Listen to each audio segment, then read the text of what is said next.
Ito yung isa sa pinakamasakit sa ulo na troubleshoot namin. Pinalitan na namin ng bagong board to eh. Ang issue nito, ayan o. So yung pan, speed niya, hindi nagbabago ang speed. Ayan o. Kahit mag-adjust tayo, hindi ito nagbabago ng speed. Then, kapag ini-off natin siya, ayan, so naka-off na, yung pan motor, hindi na mamatay. So, yung option na ginawa namin, chinek na yung board, na-repair na, so sinukuha na ng technician. Then, pinalitan na ng bagong board. Ang issue, same pa rin. Ganun pa rin ang problema. Hindi pa rin namamatay yung pan kahit i-off na natin. Ayan, naka-off yan. Oh. Yung pan motor, tuloy-tuloy ang andar. Oh.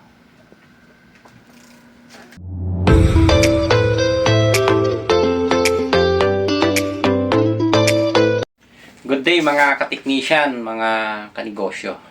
So, ito yung ating ginagawa ngayon. I-share ko lang itong problema namin. Actually, sumakit ang ulo talaga namin dito eh. Ito yung board. Ito yung lumang board. So, yung nakakabit dito, bagong board na. So, ang problema namin, ibinalik dito yung in-order na board dahil ganito nga siya. Ayan. Pag binuhay natin, okay naman. Umaandar yung pan. Tuloy-tuloy yan. Ang problema, ayan ah. So, tuloy-tuloy ang andar ng pan. Ang problema natin, kapag ini-off natin, dapat mamamatayan. And then, ang isang issue pa, dapat kapag in-adjust natin yung pan speed, low, med, high, dapat magbabago siya. So, hindi nagpabagong speed. Oh. Yung ang saklapan nito, bago na yung board eh, sinupply natin. Ganun pa rin ang issue. So, tinanong na namin sa technical, hindi rin kami masagot dahil yung board nila na nandun na stock is ganun din. So, hindi nila na-solve yung problema. So, ito actually hindi rin namin na-solve. Yan. So, ginawa nga namin, nagpalit na ng board. Ganun pa rin ang issue ng board na ito. Ayan. So, explain lang natin. Actually, madali lang naman ito eh. Dito sa board na to, ito, napalitan na ito.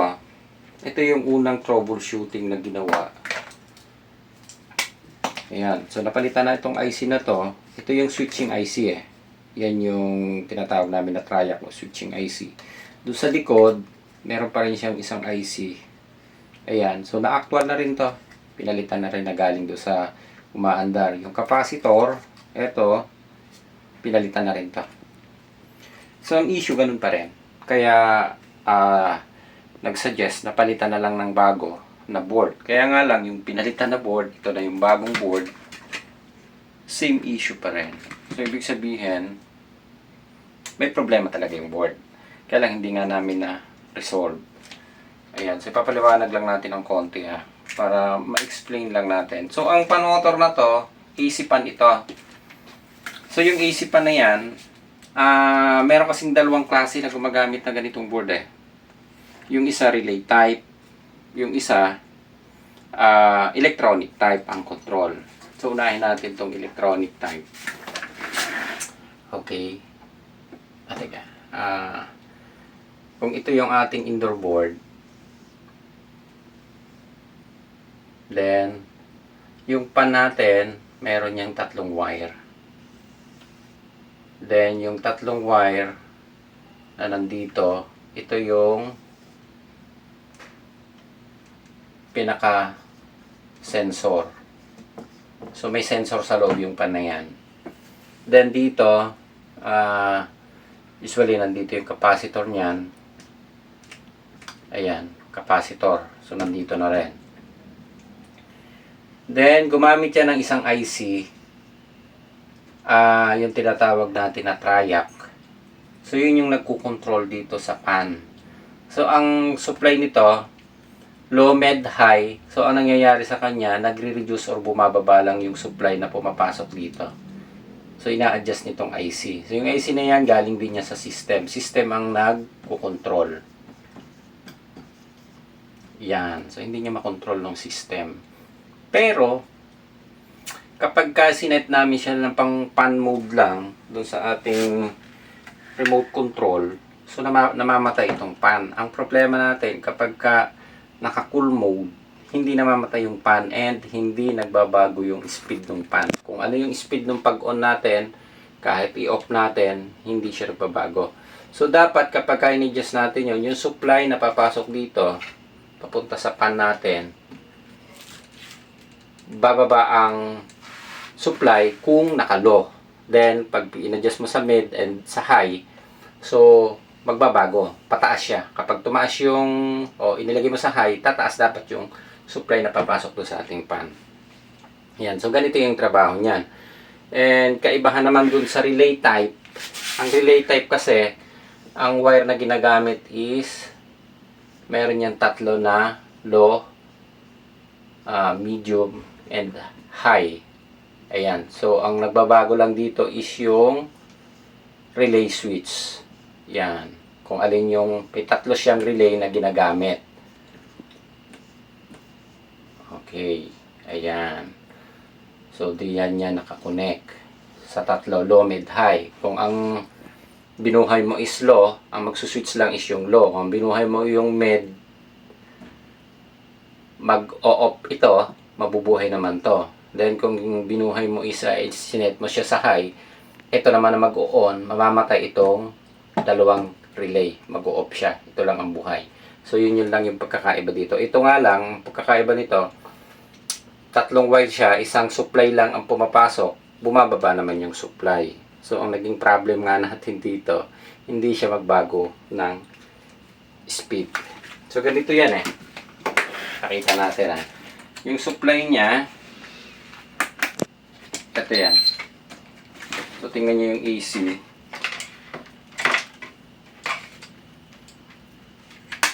Ayan. AC supply. Ito yan yung dalawang paa. Pag tinignan nyo dito sa board, meron yung dalawang paa dito. Ito yung tinutukan ko ng kasprad. Ito yan. Yung dalawa. Pag tinignan natin dito, ito yan eh. Yan. Ito yung dalawa na to. So, galing siya dito sa IC na to. Yung control. So, yung isa is direct dun sa ating N or neutral. Ayan o. So, titingnan nyo. Diretso yan. Yun. Dun na sa paa ng pan motor. Then, yung nasa gitna, ito yung dumaan dun sa IC. Ito yan yung IC o. Ito yung nagkukontrol. Then, galing dun sa system. Iko-control niya, i-reduce lang yung supply or itataas niya yung supply para magbago yung speed. Okay, so yun yung wala sa kanya. So ito, susukatan natin ang supply then i-on natin. Yan. Then, ito yung ating tester. Tingnan nyo siya. Bubuhayin ko Yan unti-unti siyang nagkakaroon ng supply. Then, ayan, maandar na siya. Yung pan natin. Yung supply natin, nasa 127 volts AC. So, dapat, pag in-adjust natin ang pan, ayan dapat tataas siya kasi naka-high pan tayo. So, hindi siya nagbabago. Yan. So, hindi siya nagbabago. Yan, 126, 127 pa rin. Adjust natin ulit. Ayan. So, naka-low pan siya dapat. Yung volts natin, hindi pa rin nagbabago. 127 pa rin. Kaya yung speed ng pan natin, hindi nagbabago. Yan pa rin siya. Then, ang problema nito, pag ini-off natin, dyan pa rin siya. Hindi na mamatay yung pan. Yung supply nandito pa yung 127. Pero kung iset natin yung remote to pan mode. Yan. Pupunta tayo sa pan, dry, yan So, naka-pan mode tayo. Pag ini-off natin at naka-pan mode tayo, yan patay ang supply natin. Patay din yung pan, yan Nag-off ang pan natin. Yan. Okay, off. So, off din yung supply. Pag binuhay natin,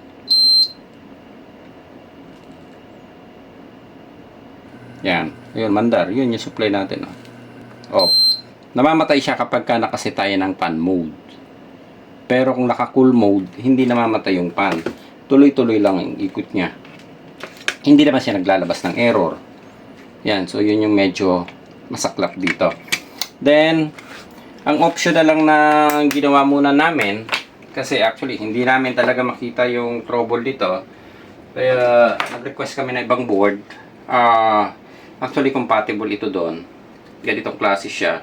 Ang kaibahan nito is, ito, transformer type ang power supply nito. Ito, electronic type na. Yan. So, ito ikakabit muna natin. Then, ipapakita ko sa inyo yung galaw niya. So, ililipat ko lang siya.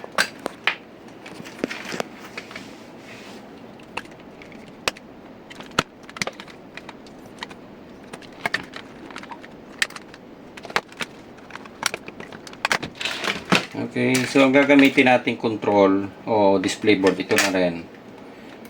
Yan. Compatible siya dito eh. Isa lang ang sukat nito. Yan ah. Yan. Then, ito rin ang gagamitin natin na pan.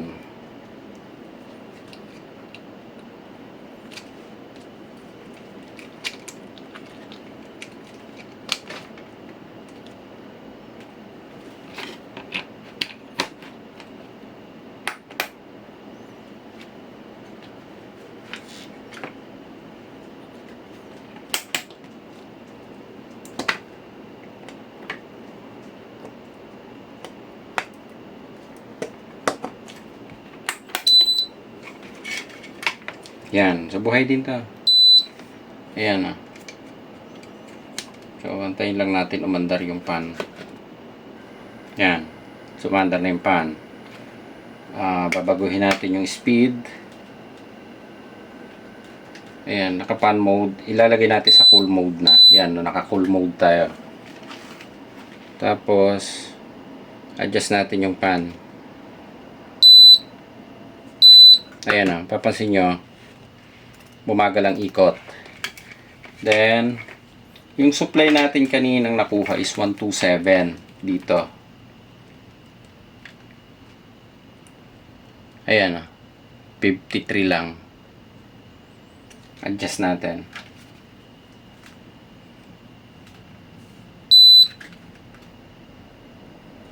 Yan. So, mas malabilis yung pan ngayon. Ayan, 5960. Subukan natin sa mas mataas. Ayan, mas bumibilis yung pan niya. Then, ayan, naka-cool mode dyan ha. Pag ini-off natin, ayan, so ini-off natin ha. Tingnan nyo yung pan. Ayan, so mamamatay na yung pan natin. Okay, ayan, nag-stop na. Then, 0-0 na rin tong volts natin dito. Yan. So, wala na tayong makukuha dyan. Pag ini-on ulit natin, ayan, naka-cool mode dyan, ha. Pag ini-on natin, ayan na siya. May delay lang yung andar niya. Yan. Eto na ulit siya.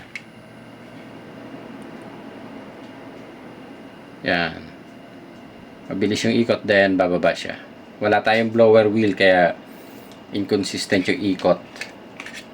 So, dapat nakakabit sa blower wheel yan. Ayan, nag 35 volts na lang siya. So, nakalopan yan. Then, i-off natin. Yun.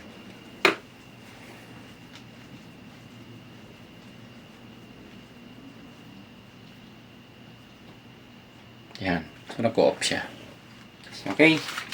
So, ayan. Okay na tayo. So, pansamantala, ito na muna ang ipapagamit natin na board. Then, ito kasi, sabi ko ipapareturn namin sa supplier.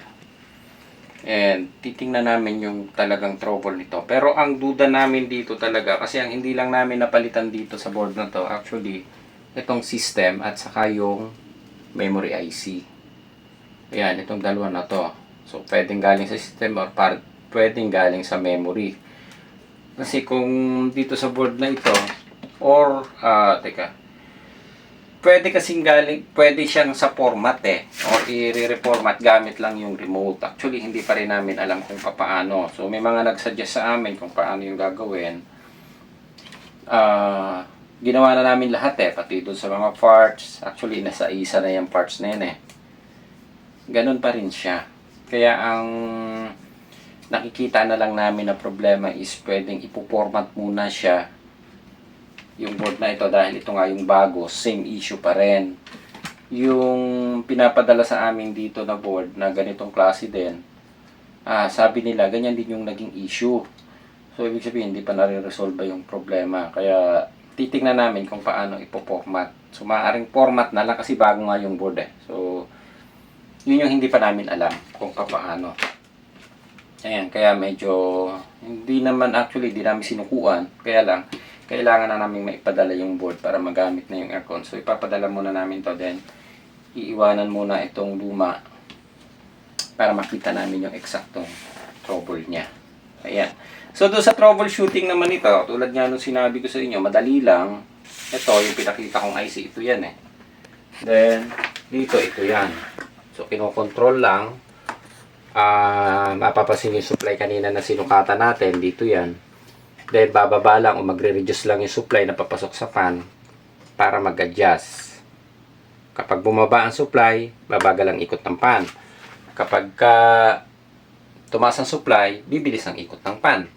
So kaibahan dun sa relay type, magsuswitch lang 1, 2, 3. So magsuswitch lang yung unang relay kung naka-low, then mag-o-off siya, mabubuhay yung relay, then bibilis ng bahagya. Then yung high, mag-o-off naman yung isa, ito, para siya naka-off, ito naman mabubuhay yung high. So 1, 2, 3 ang tawag niyan. Parang electric fan lang. Motor na electric fan, 1, 2, 3. So ganun yung gamit. Ito kasi electronic type. Kaya ang nag-a-adjust sa kanya is supply. Ayan. So okay na tayo dito and update na lang namin kayo dito sa magiging resulta nung gagawin namin troubleshooting pa dito. Actually, sabi ko nga sa inyo, hindi ko pa nakita yung eksaktong problema nito kasi lahat ng possible problem nito, pinalitan na namin. So, ang hindi na lang yung program. Yun na lang hindi namin nagagawa. So, kung paano i-program, yun ang hindi pa namin alam kasi hindi rin kami nasagot ng technical nung supplier nitong board na to. Ayan, hindi rin daw nila alam pa kung paano. Okay? So, okay na tayo dito. Pasamantala, ito muna ipapadala natin. Ayos! Okay.